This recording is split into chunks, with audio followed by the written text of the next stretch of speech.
Uncle Bob coming to you live. Thanksgiving 2021, year of our Lord. You know, so many things to be grateful for. All of our friends, all of our family. I gotta say I love my dear wife, Dana, my kids, my grandkids, my sister, my dad, even my mom, God rest her soul, not being here.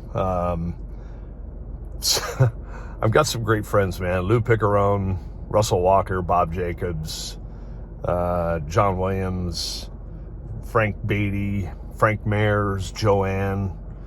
I mean, the list goes on.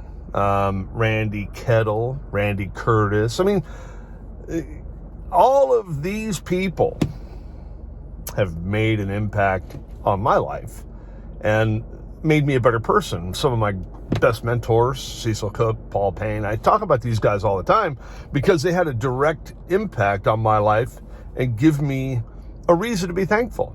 I mean, I'm a pretty lucky guy.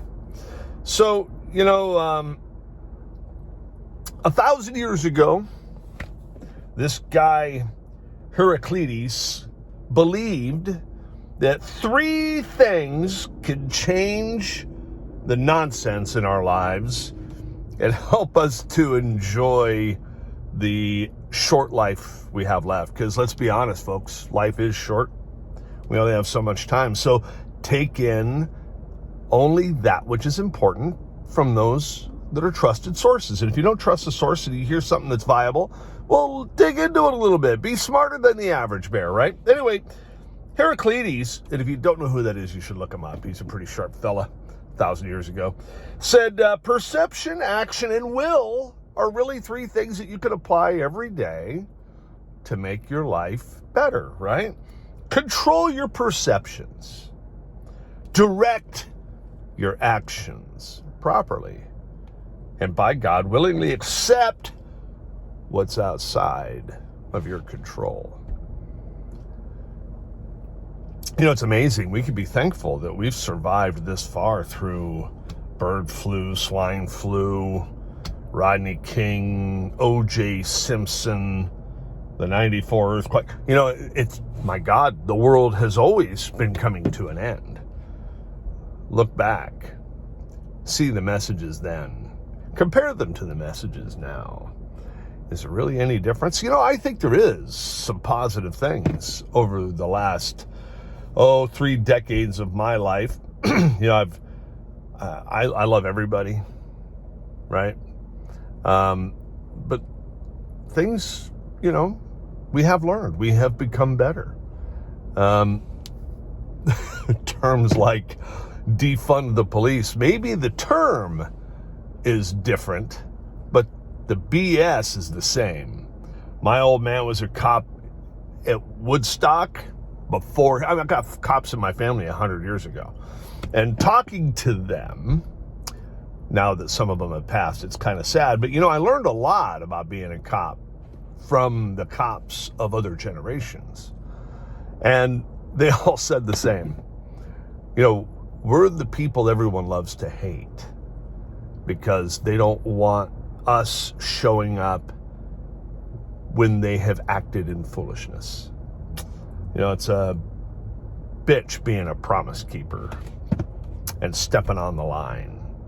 And I love my brother law enforcement officers. And, you know, things have changed. It's a different place wearing the badge than it was when I was on the job. I mean, it's probably still just as much fun. I think I would have fun still doing the job. But we're hated by a lot of people. Always have been. I'm good with that. I know, always was. But we're also loved by a great many others. Now, we're getting into 5 minutes here, and I don't want to bore you to death, but, you know, giving thanks is a big deal. I want to thank all of my brother and sister law enforcement officers. If you're watching this, you know I love you. You also know that you're not alone. There's a lot of us old law dogs that are still pretty salty. And if you get into trouble, you're not going to be alone. We're going to be behind you. And hopefully, if somebody tries to step on your neck, well, old Uncle Bob might just be there to back your play.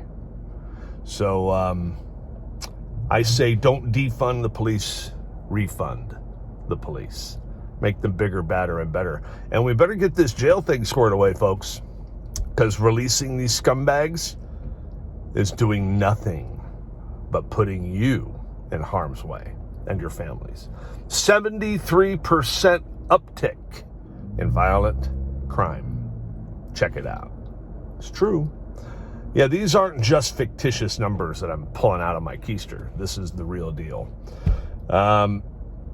Anyway, well, I'm going to end this with a joke. You know, everybody needs a joke.